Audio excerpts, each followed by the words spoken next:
শুভ সকাল। উপস্থিত মাননীয় অতিথি, শ্রদ্ধেয় শিক্ষক শিক্ষিকা, পিতা মাতা ও আমার সহপাঠীদের যথাযোগ্য স্থানে সম্মান জানাই। আজ 2024 সালের ৭৮তম স্বাধীনতা দিবসে সবাইকে আন্তরিক শুভেচ্ছা ও অভিনন্দন। আজ আমরা আমাদের প্রিয় দেশের ৭৮তম স্বাধীনতা দিবস উদযাপন করতে জড়ো হয়েছি। এই দিনটি শুধু ছুটির দিন নয়, আমাদের সাহসী মুক্তিযোদ্ধাদের সংগ্রাম ও ত্যাগ সম্পর্কে তরুণ প্রজন্মকে শিক্ষিত করার এটি একটি গুরুত্বপূর্ণ মুহূর্ত, যারা আমাদের জাতির স্বাধীনতা সুরক্ষিত করার জন্য ঔপনিবেশিক শাসনের বিরুদ্ধে সাহসিকতার সাথে লড়াই করেছিল। এই বিশেষ দিনে আমরা আমাদের মতভেদকে দূরে সরিয়ে গর্বিত ভারতীয় হিসাবে একত্রিত হই। আমাদের তরুণদের জন্য এই দিনের গুরুত্ব বোঝা অপরিহার্য, কারণ তারা আমাদের দেশের ভবিষ্যৎ গঠনের ক্ষমতা রাখে। কঠোর পরিশ্রম করা এবং আমাদের সমাজের উন্নতিতে অবদান রাখা আমাদের কর্তব্য।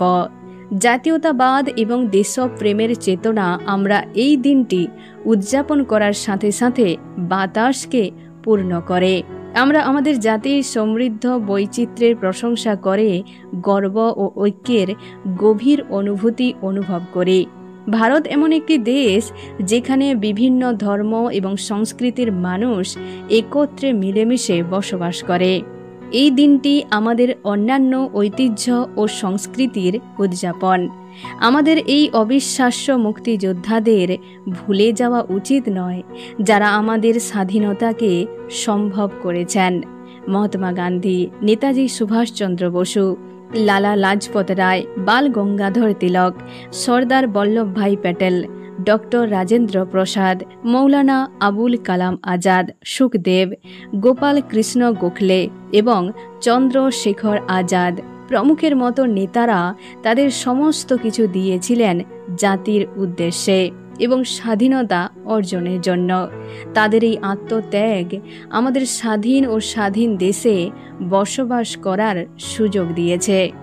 স্বাধীনতা দিবস সারা বিশ্বে ভিন্নভাবে পালিত হলেও এর তাৎপর্য সর্বজনীন।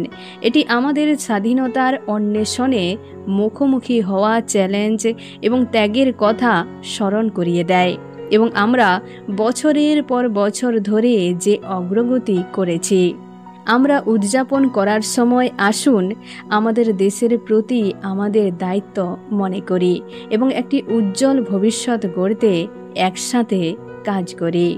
জয় হিন্দ।